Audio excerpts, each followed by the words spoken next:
You know, niggas gotta get their priorities together. Got their mind on the wrong things, spending their money in the wrong way. Trapaholics, real trap shit. Say you need that car with the rims and a trunk, just like Jim. It's more than life. Yeah. I'm telling you. Talk to him. Say you need that LV bag with the belt and the hat. That's all you got though. It's more than life. Yeah. Talk to him. Real. Say you wanna turn up at the club, like some bottles, impress them girls. It's more than life. Fucking everybody. Yeah.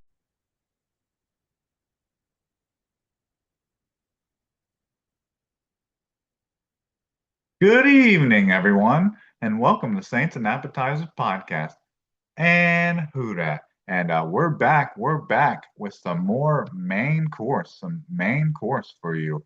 And I'm talking about the Saints' 26-14 loss to the Chicago Bears. That has the Saints falling to 1-6 on the 2025 season. And this was the game this past Sunday. And just kind of like a conclusion, kind of just a rounded up thought of this game is that for the most part, it turned out and went pretty much exactly the way I thought it would. But I guess I just didn't realize how unfun, how difficult and how much of a struggle and how painful it would have been to watch. And we really highlighted and monikered the phrase revenge game in this game. And I was really hoping it would be a Saints player or a Saints coach, but I left the door open for it to possibly be Ben Johnson. But we really knew kind of who it was going to be because we had stated we were thinking that Spencer Rattler may have a bad game because of this guy. And that held true. Dennis Allen absolutely cooked Spencer Rattler in the Saints offense, made him opened up like a portal or a black hole to basically bring Spencer Rattler, Eric McCoy, and Kendra Miller like back to the 2024 season. They turned into the 2024 Saints against the Chicago Bears, and I lay that strictly on Dennis Allen, just knowing the pieces. He knew the team. He knew who he was going up against.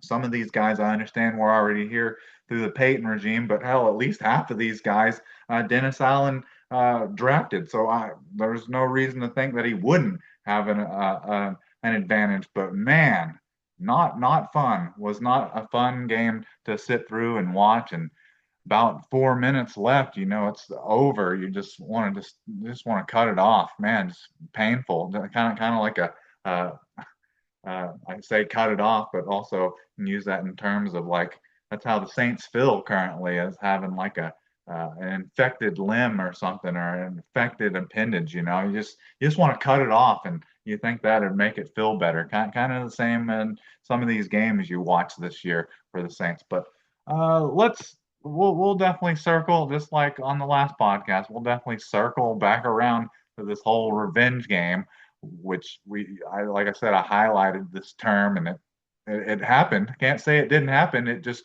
wasn't how I wanted it to go. It didn't end up being a Saints player.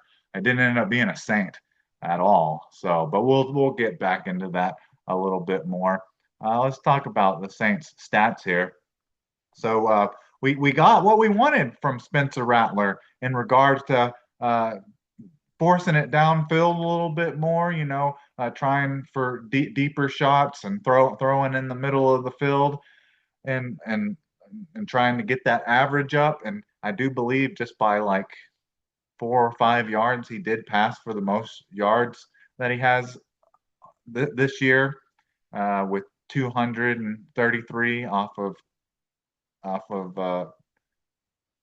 20 completions off of 32 attempts, and had 2 touchdowns as well, which was nice. But we've been talking about how it feels like some of these Saints players, there must be some dark cloud or something that follows Dennis Allen around, and anytime he gets like in contact with these players or just Saints in general, that curse just starts eating and manifesting over these players because we got 2024 Spencer Rattler in this game. Not necessarily saying that we'd seen him throw this many interceptions in a game before, but definitely with the sacks, we've seen that out of him before. But yeah, he threw 3 interceptions, and you got to understand that kind of goes back to the whole uh, wanting trying to force it downfield more. Really actually trying to pick up these third and longs is what that leads to. So 3 interceptions,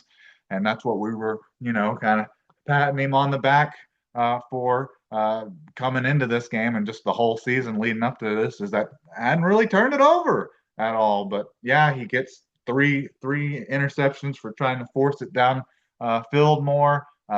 Just I guess combination of the offensive line and holding on to it, but the 4 sacks and then had a fumble you can add on to there was with a QBR of 30.1 and a rating of 66.3. But yeah, he had a kind of a similar fumble kind of to Jackson Dart, the Jackson Dart fumble that the Saints had forced a couple weeks ago. A little bit different because he didn't just straight up drop it, but it was similar because he didn't not like he got hit real hard from behind, and you got to put a lot of the blame on Spencer Rattler for that fumble, which was the Saints' first drive of the game. So that's a real great way to start off the game offensively or defensively. But yeah, he had that fumble. He was just holding it, trying to decide whether he was wanting to scramble or still run, still scramble or throw it, and he's holding it just in his right hand and not close.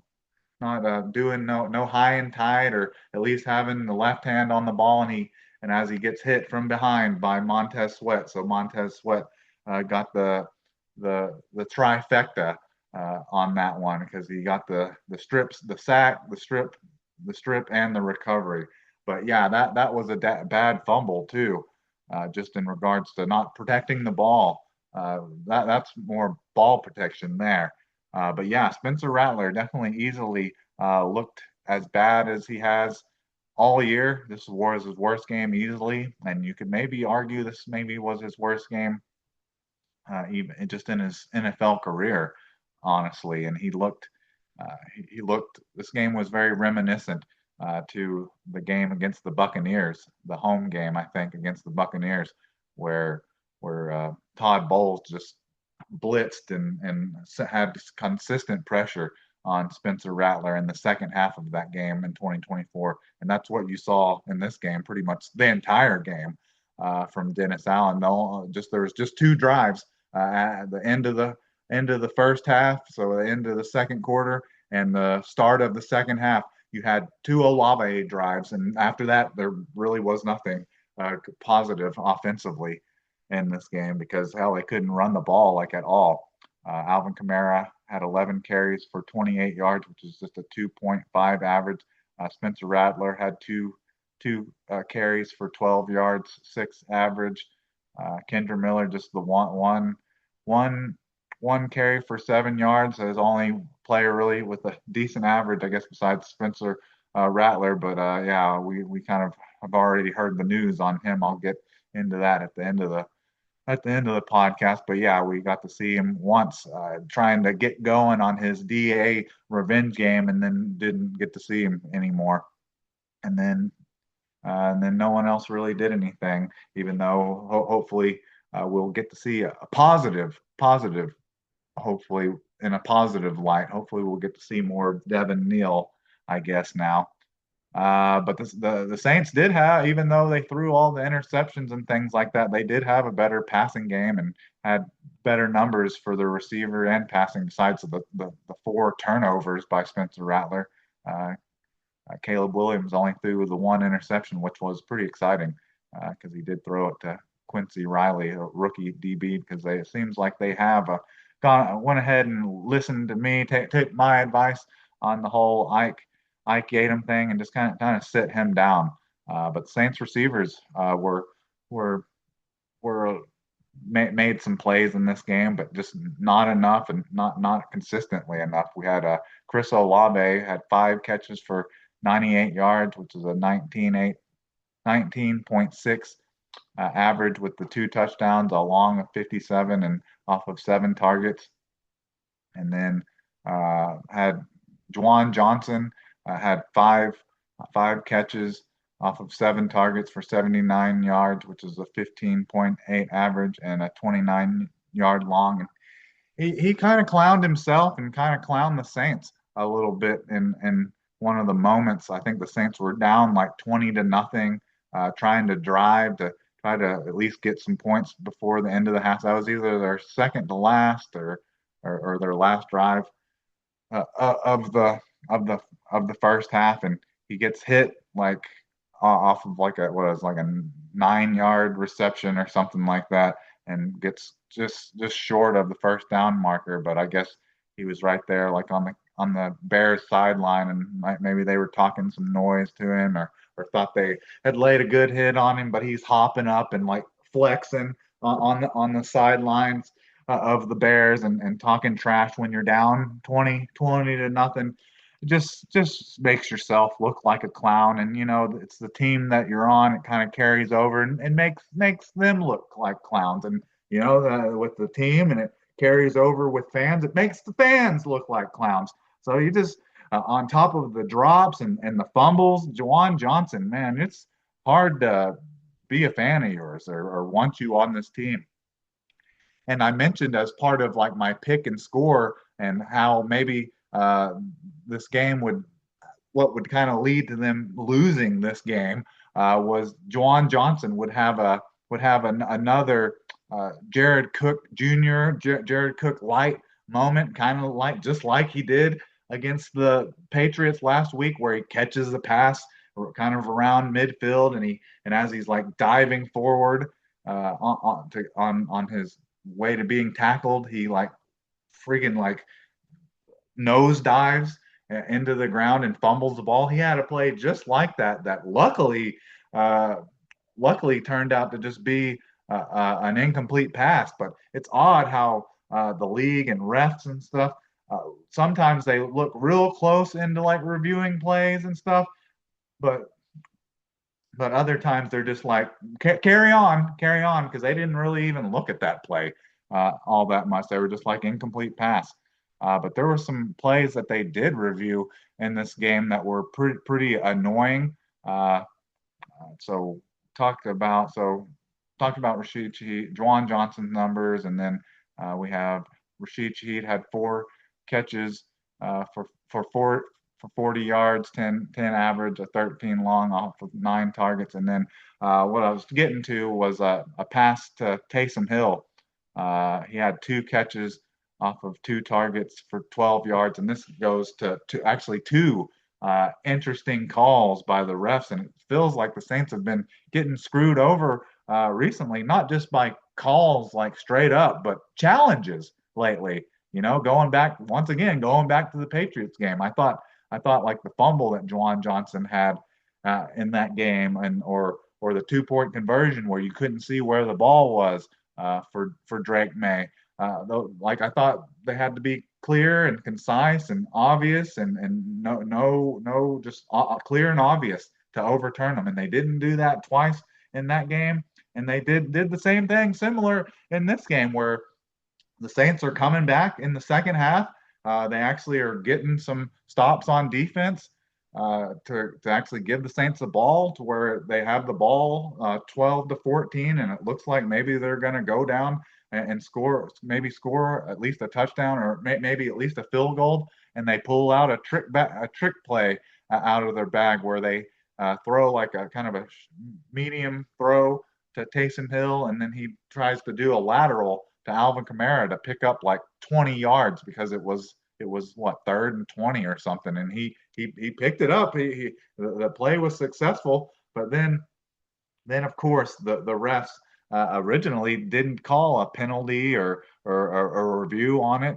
But then of course you know how they like slow everything down and let everyone look at everything, and they hardly ever let teams just like hurry up to the line and run the ball or throw a quick pass, so they don't get the time to review. But it seems like they always give them enough time now. So you had the coach, the Bears coach, Ben Johnson, challenged it, and of course they overturned it, even though it wasn't clear and concise.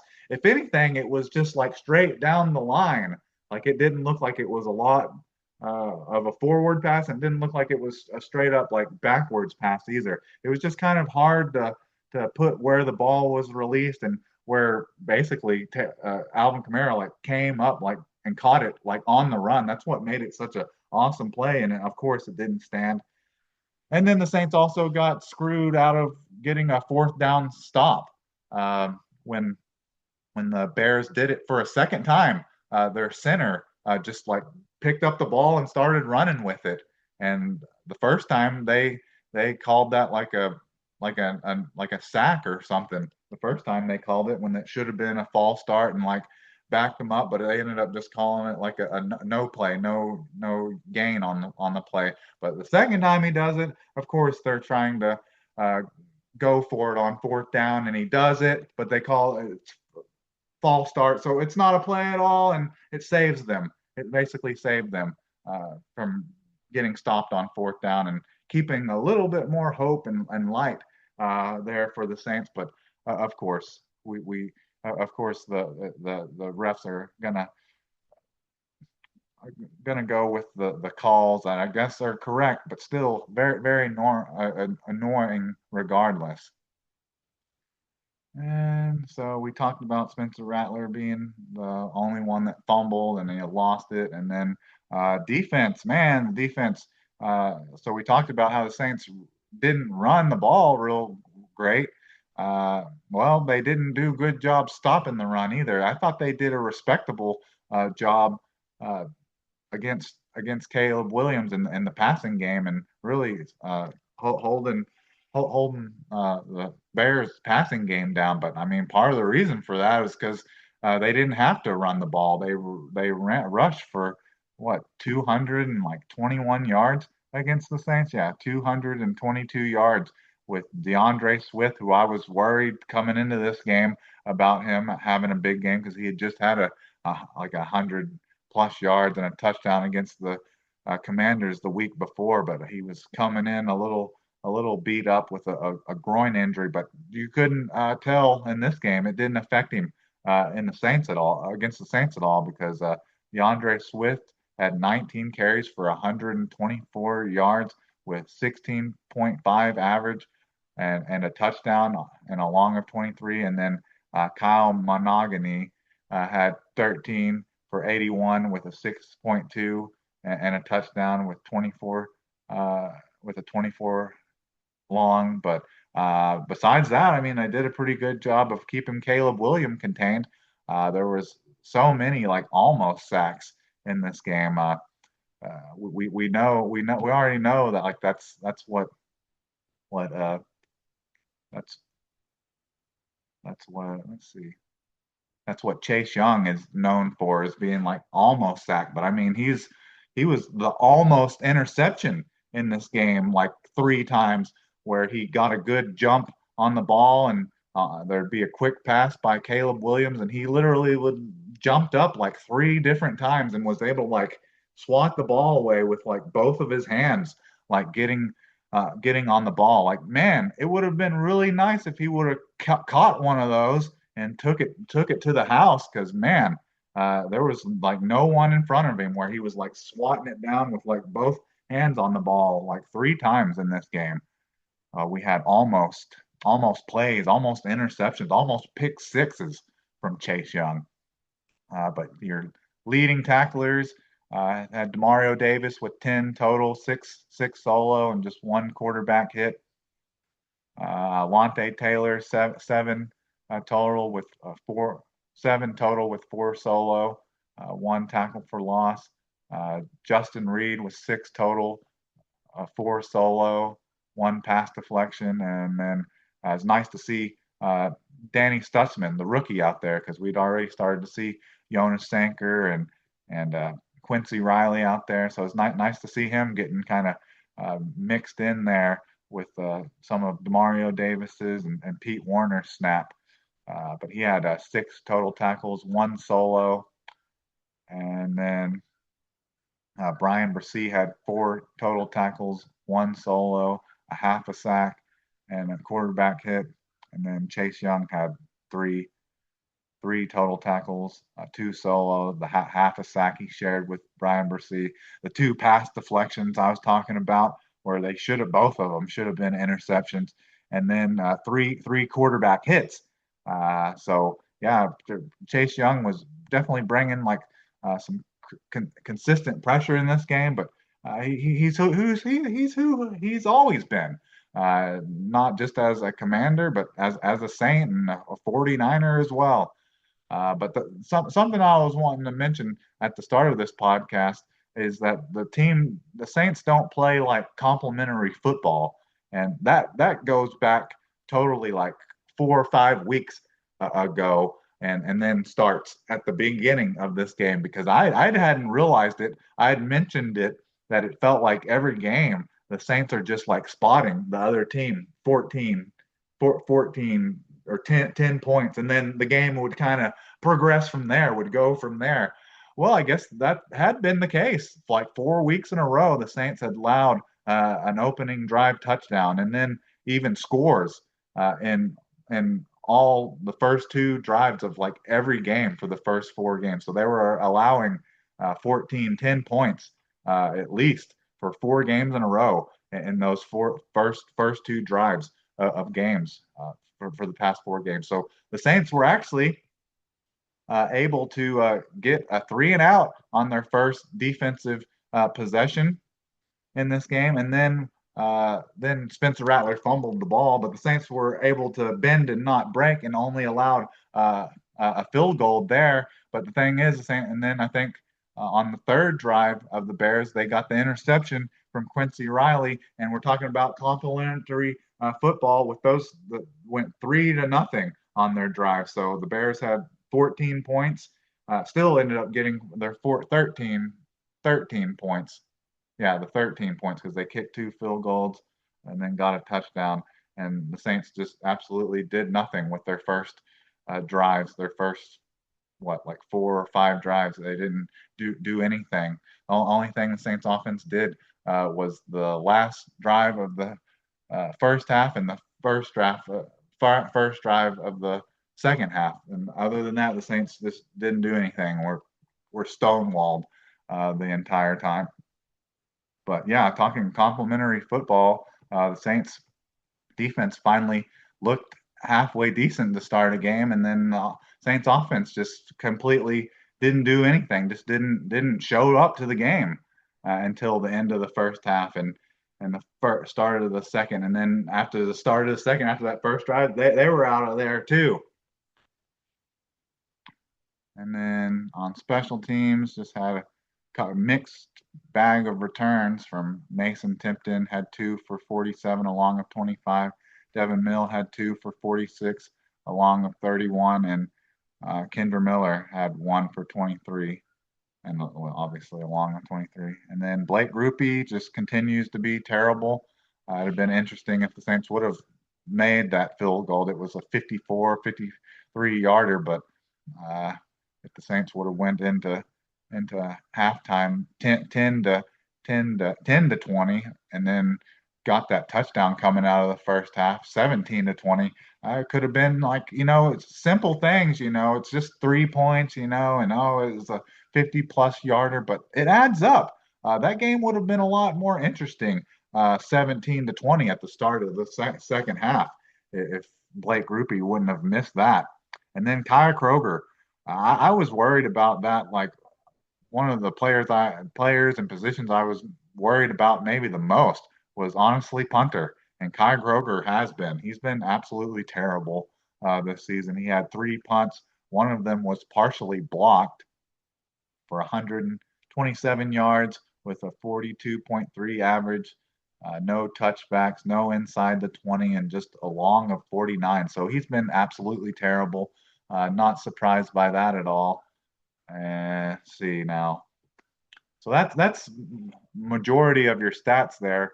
Let's take look into MVP. So my MVP for this game it was Kendra Miller. My offensive MVP coming in this game was Kendra Miller. Like out of everyone to have a revenge game, I was wanting it to be Kendra Miller. You know, you had the option of it maybe being Kellen Moore to Ben Johnson or Spencer Rattler to Caleb Williams or just Saints offense, Saints defense to Dennis Allen. But I had it like really narrowed down to Kendra Miller to DA because we all remember how Kendra Miller was like pretty much always hurt under the Dennis Allen regime.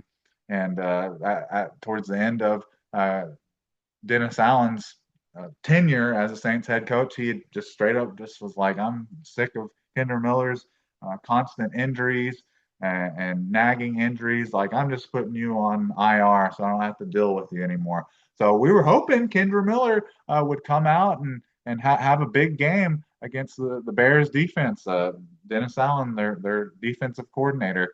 And we got like two plays out of Kendra Miller before he completely reverted back to what he was uh, when Da was the head coach and ended up with an injury, so we didn't get to see him anymore in the game. So we didn't get close to what we were hoping. We were just wanting like 100 yards and a touchdown from Kendra Miller. And if you're going like all-purpose yards, I guess you can say he had a 7 yard run and well just a like a yeah and a 23 yard kick return and then it's done like done. We didn't get to see him for the rest of the game. It's like I was saying, it was like Spencer Rattler reverted to what he was when Dennis Allen was here, but it was Kendra Miller and Eric McCoy who reverted back to like their injury history. Like the Spencer Rattler and Eric McCoy were like never healthy when Dennis Allen was the head coach here. But they were healthy all year up until playing the Bears and having to be around Dennis Allen again. Like there's some bad juju there somewhere. So we didn't get that. Kendra Miller didn't even come close to being my MVP. But the offensive player of the game that you probably would give it to would be Chris Olave, like 2 games in a row where he's had 98 yards receiving, had 5 touchdowns, which is a 19.6 average, and he had his first 2 touchdown game of his career, a long of 57 off of 7 targets, and didn't have any just like blatant drops like we have seen from him in the past. So it's a little easier to give Chris Olave the offensive player of the game. Easy to definitely hand that one over to him and label him as that, especially when there's really no one else you could possibly give it to. But yeah, it was nice to see Chris Olave kind of have a get back game, even though he had close to 100 yards, had 98 yards last week too. But the 2 touchdowns is big because he had only had one so far this season. So, and he's never had more than like 5 in a season. So him having 3 midway, kind of on pace for 6, that would be nice. And if nothing else, I'm fine with Chris Olave continuing to have these performances because there's whispers out there that he's in contract talks and they're kind of arguing back and forth between 20 million a year, which I don't think Chris Olave's a number one wide receiver and he's not really worth that. Like if I was to be happy after the Saints re-sign Chris Olave, it would probably be for like 20 million a year. You know, it would be like a 4 year, $80 million contract, similar to what Jamison Williamson of the Detroit Lions signed a couple months back. But yeah, there's rustlings of that. But then having games and performances like that, at least shows out a little bit to other teams around the league. So it raises his trade value. You know, like I'm begging that hopefully, if nothing else, they can get like a late round, second round pick or something. But if this leads to a team like the Kansas City Chiefs or one of those teams that their picks probably going to be in the bottom 28 picks or so, then I would love to get a first round pick for Olave. Like I would trade him then, but if Olave can get right and play like that consistently at the same time, I would be okay with him staying a Saint. But I don't believe he's worth 29 million. Like he is a great, an elite number two wide receiver, but he is not a clear straight number one wide receiver just because of the not being able to catch in traffic and no run after catch ability at all, and does drop passes and really high pressure situations. The stuff that number one wide receivers don't do. All right, and then defensive player of the game, I'm giving it to the rookie. Like we've been talking, we want to keep our fourth round comp pick by sitting Ike Yatem, and he was healthy enough to play, but they just went ahead and deactivated him, and so we have Quincy Riley starting across from Kool-Aid McKinstry, and hell, he's showing kind of that he's a ball hawk. I can't remember if the forced fumble he had was during the regular season or if that was like in one of the last preseason games. For some reason, I want to say that was in the game against the Jaguars in the preseason. But Quincy Riley's shown that he's nonetheless, whether it had been preseason or a regular season, Quincy Riley's shown that he's kind of a ball hawk. He's kind of a ball hawk. So he had 3 total tackles, 3 solo, uh, an interception, and a pass deflection. And then I was just bringing up they had the the forced fumble that he had a couple weeks back too, which was nice. So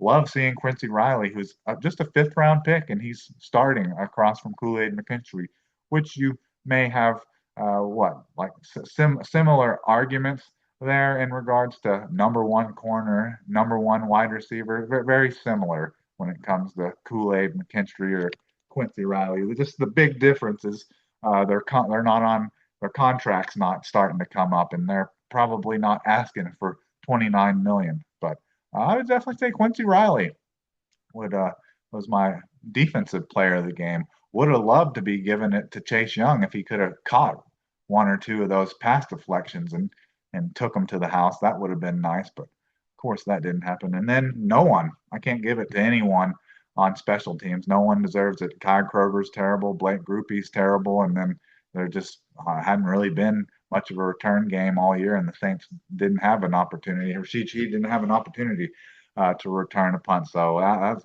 about it for the Saints offensive stats and player of the game. We had uh, Olave offensively and Quincy Riley defensively, which out of all that, that's the thing that I love the most.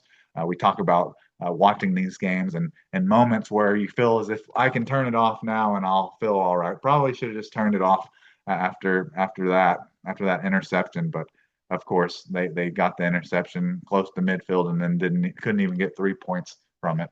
Talking about complementary football, that's a good example of complementary football that we were talking about earlier. Is that if your defense gets a turnover and it's close to midfield, you got to get something from it. You got to get something. If nothing else, you got to have a great punt that leaves leaves the opposing team like inside their own 5. But we can't even do that with Kyle Kroger.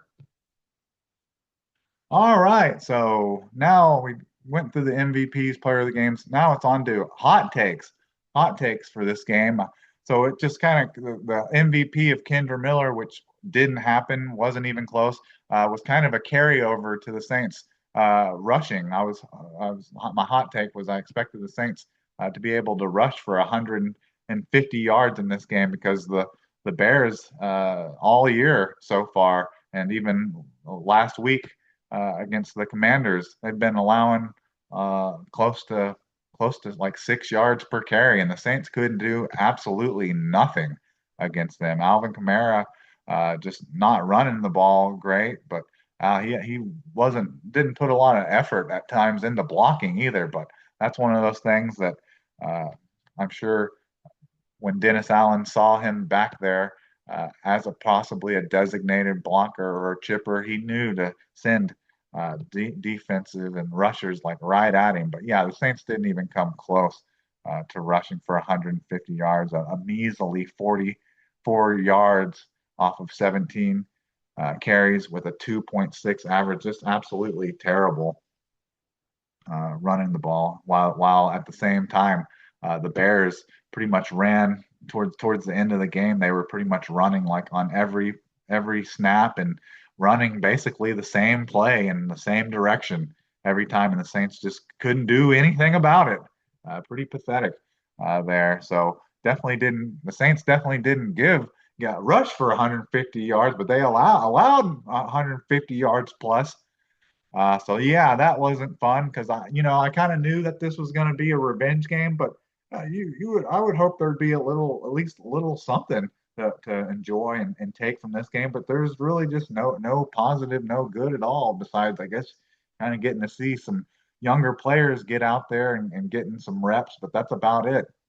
And then my other hot take here was basically I expected Spencer Rattler to look basically like he did in 2024, like he did in the second half of the home game against Todd Bowles and the Buccaneers in 2024. That they were going to blitz him, and he just wasn't going to be able to do anything about it. He wasn't going to be able to designate correctly where the blitz is coming. His reads weren't going to be coming fast enough. So for my hot take was Spencer Rattler getting sacked 2+ times, and he got sacked 4 times in this game for a loss of 24 yards.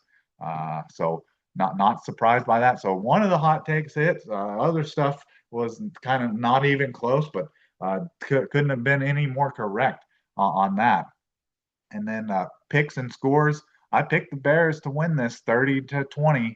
So the score pretty close, honestly, 26-14. I mean, the Saints couldn't even get 20 points, which is what's even more pathetic about that. That's what made this game even harder to watch than if it was a 30-20 matchup because they were just so offensively inept. And I mean, the defense played halfway decent. I mean, they had the Bears had 4 turnovers, rushing for 222 yards, and only were able to score 26 points. So at times the Saints defense showed up and looked good, but it felt like anytime the Saints offense, it seemed like every time the Saints scored, or at least when they scored 14 to go up 14, it felt like the Bears just marched down the field and got 3 points or a touchdown, or of course the Saints pull out maybe one of the last tricks in their bag with what that was supposed to be to Taysom to Kamara like lateral. Of course, it didn't work, and that's when I felt like, yeah, it's pretty much over.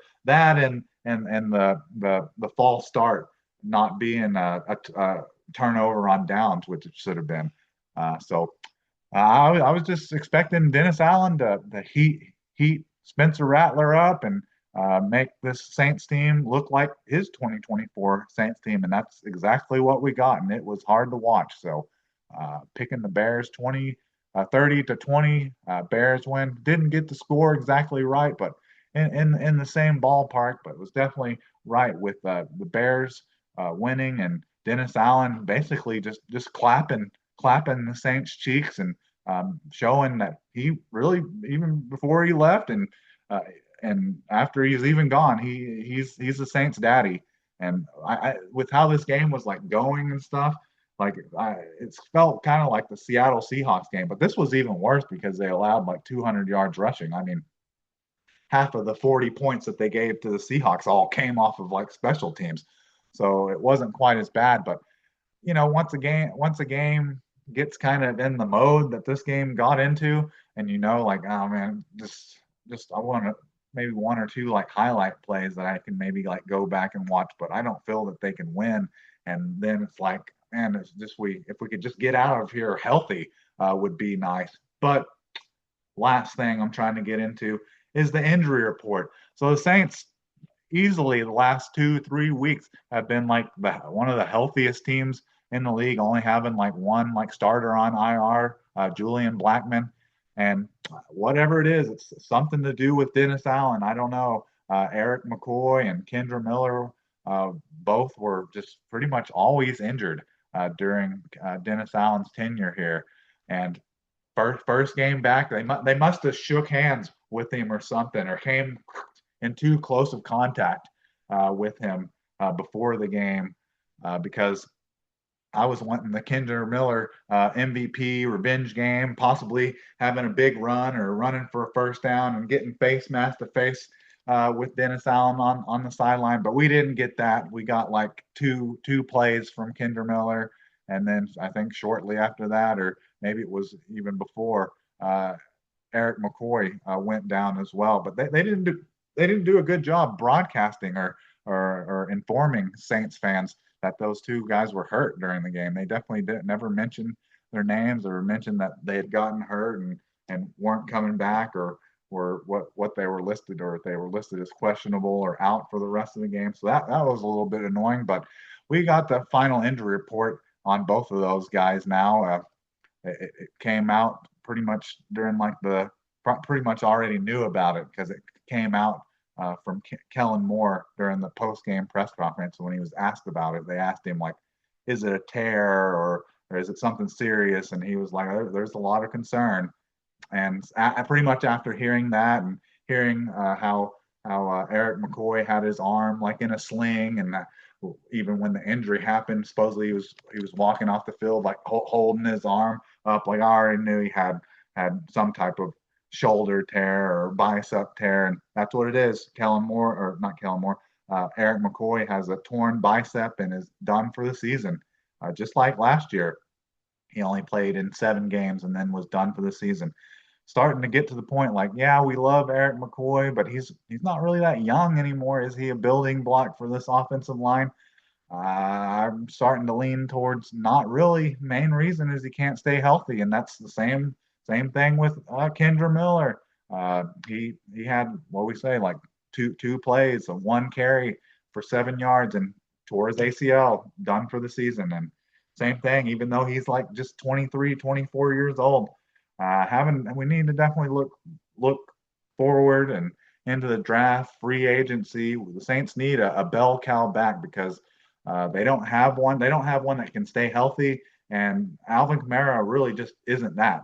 But that's your injury report. This game was very disappointing, and I picked them to lose, but I was hoping there'd be something to build off of or be excited about, and a hot take. If they'd have rushed for 150 yards, at least it'd have been a little bit more fun. Like there was only like two and a half like fun drives in this game. It was the 2 Olave touchdown drives, and then almost got to see an awesome lateral play that was the Saints were. If the Saints could have picked that up, I don't think there was any way that they wouldn't have scored a touchdown and tied that 21 to 20, 21 to yeah, it would have been 21 to 20. They'd have been able to actually take the lead there for 1 point for just one drive. I'm sure the Bears probably would have went right down the field and took it back by 3 points, but other than that, there was just nothing, no joy and no entertainment. This game was just not fun at all, and I'm not sure how much better any of these games are going to get when we got the Buccaneers and the Rams on site. And I could see the Buccaneers game, Todd Bowles, and what we've experienced and seen him do to Spencer Rattler in the past. I could see that game. I could see that playing out pretty much exactly the same as this Bears game. But anyways, we'll talk more about that later in the week. But anyways, I think that's about all I have for you. So who dat?